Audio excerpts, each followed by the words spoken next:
मैं आप सभी को एक लोक कथा सुनाने जा रहा हूँ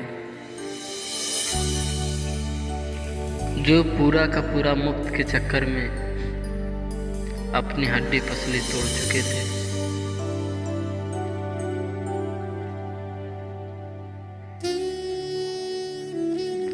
एक दिन भिखूबाई नाम के व्यक्ति को मन में नारियल खाने का इच्छा जागृत हुई। उसने सोचा ताज़ा मुलायम कसा और शक्कर के साथ, मगर उसके बारे में सोचते ही भिखूबाई ने अपने होठों को चटकारा। वाह, क्या मीठा सा स्वाद होगा। लेकिन एक छोटी सी समस्या थी, घर में तो एक भी नारियल था नहीं। वो हो, अब मुझे बाजार जाना पड़ेगा। उन्होंने अपनी पत्नी लाबूबेन से कहा। लाबूबेन अपने कंधे उठाकर बोली, खाना है तो जाना है। एक समस्या और थी। भिखूबाई ने कहा, पैसे खर्च करने पड़ेंगे। लाबूबेन बोली, हाँ पैसे तो खर्च करने पड़ेंगे। अब तो तुम्हें पता लग गया होगा कि भिखूबाई जरा सा कंजूस नहीं, बहुत ज़्यादा कंजूस थे। वे सीधे खेत में बूढ़े बरगद के नीचे जाकर बैठ गए और सोचने लगे, अब क्या करूं। मगर नारियल खाने के लिए जी ऐसा ललचाया कि वे जल्द घर वापस लौटकर लाबूबेन से बोले, अच्छा मैं बाजार तक हो जाता हूँ, पता तो चले नारियल आजकल कितने में बिक रहे हैं। जूते पहनकर छड़ी उठाकर भिखूबाई निकल पड़े। बाजार में लोग अपने कामों में लगे थे। भिखूबाई ने उधर कुछ देखा, उधर कुछ उठाया, दाम पूछा। देखते पूछते हुए नारियल वाले के पास पहुँच गए। ए नारियल वाले कितने में दोगे? भिखूबाई ने पूछा। नारियल वाले भाई ने कहा, बस 2 रुपये में काका, बस 2 रुपये में काका। भिखूबाई ने आँख फैलाकर कहा, बहुत ज़्यादा, 1 रुपये में दे दो। नारियल वाले ने कहा, नाना जी 2 रुपये सही दाम ले लो या छोड़ दो, ठीक है।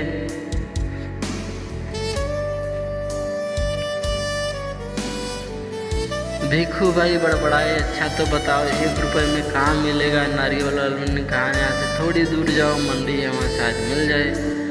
सो भिखूबाई उसी तरफ चल पड़े। चलो देख लेते हैं। वे अपने आप टहलने लगे, का मौका और रुपये भर की बचत भी हो जाएगी खुशी से।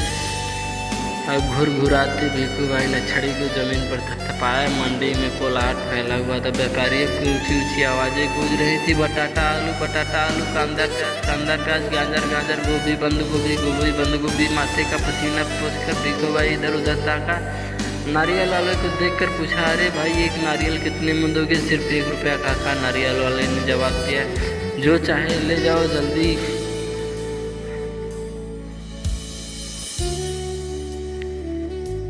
सूछे भाई। भिखूबाई ने कहा, यहाँ क्या है, मैं इतनी दूर से आया हूँ और तुम पूरा 1 रुपये मांग रहे हो, 50 पैसे काफ़ी हैं। मैं इस नारियल को ले लेता हूँ, तुम ये लो पकड़ो 50 पैसे। नारियल वाले ने झट भिखूबाई के हाथ से नारियल को छीन लिया और बोला, माफ़ करो काका, 1 रुपये या फिर कुछ नहीं। लेकिन भिखूबाई निराश चेहरा देखकर बोला, बंदरगाह पर चले जाओ, हो सकता है वहाँ तुम्हें 25 पैसे मिल जाए। भिखूबाई अपनी छड़ी टेक लगाकर सोचने लगे, आखिर 50 पैसे तो पूरे 50 पैसे हैं। वैसे भी मेरी टांगों में अभी दम है। पैरों को घसीटते हुए भिखूबाई चलने लगी। हर 2 कदम पर रुक जेब में से बड़ा सफ़ेद रुमाल निकाल कर वे अपना पसीना पूछते। सागर किनारे एक नावाला बैठा था, उसके सामने 2-4 नारियल पड़े थे। अरे भाई एक नारियल कितने में दोगे? भिखूबाई ने पूछा। कहाँ, ये तो काफ़ी अच्छे देखते हैं काका, यहाँ कोई पूछने वाली बात है, केवल 50 पैसे। नाव वाले ने कहा, 50 पैसे? भिखूबाई मानो हैरानी से हक्के बक्के हो गए। इतनी दूर पैदल आया हूँ, इतना थक गया हूँ और तुम कहते हो 50 पैसे? मेरी मेहनत बेकार हो नहीं गई? ना भाई ना, 50 पैसे बहुत ज़्यादा, मैं तुम्हें 25 पैसे दूंगा, यहाँ लो रख लो। ऐसे कहते हुए भिखूबाई झुककर नारियल उठाने वाले थे। नाव वाले ने कहा, नीचे रख दो, मेरे साथ कोई सौदा वौदा नहीं चलेगा। थोड़ी देर बाद उसने भिखूबाई और ध्यान दिया और ध्यान से देखा। जरा ठंडे दिमाग से बोला, सस्ते में चाहिए, नारियल के बगीचे में चले जाओ, वहाँ ढेर सारे मिल जाएंगे मनपसंद के नारियल। भिखूबाई ने फिर अपने आप को समझाया, इतनी दूर आया हूँ, अब बगीचे तक जाने में हर्ज क्या है। सच बात तो यह थी कि वे काफ़ी थक चुके थे, मगर 25 पैसे बचाने के ख्याल से ही उनके में फुर्ती आ गई। भिखूबाई ने सोचा, 2 गुना ज़्यादा चलना पड़ेगा, 50 आन बच भी जाएंगे और फिर भी कोई चीज़ मुफ्त में कहाँ मिलती है। भिखूबाई नारियल के बगीचे पहुँच गए। वहाँ के मालिक को देखकर उसने पूछा, नारियल कितने में बेचोगे?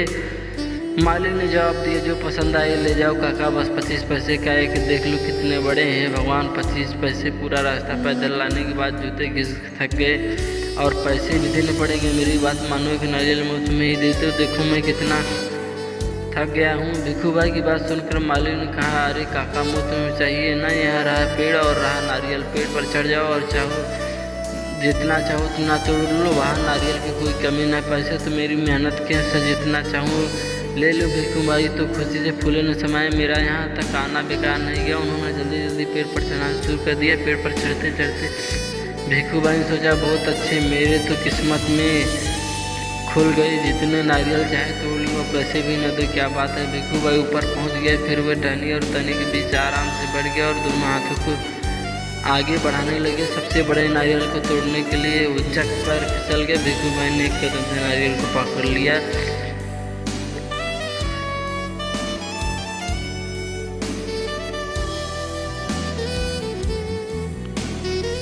उनको दोनों पैर हवा में झूलते रह गए। वो माँ, अब मैं क्या करूं? भिखू भाई चिल्लाते लगे, अरे भाई मदद करो। उन्हें नीचे खड़े माली से विनती की। माली ने कहा, वो मेरा काम नहीं, मैंने सिर्फ नारियल लेने की बात की थी, बाकी सब तुम्हारे और नारियल के बीच का मामला। पैसे नहीं, खरीदना नहीं, बेचना नहीं, मदद नहीं, सब कुछ मुफ्त। तभी ऊँट पर सवार एक आदमी वहाँ से गुजर रहा था। अरे वो भाई, भिखू भाई जोर जोर से चिल्लाने लगे, ऊँट वाली मेरे पैर वापस पेड़ पर टिका दो, नहीं बड़ी मेहरबानी होगी।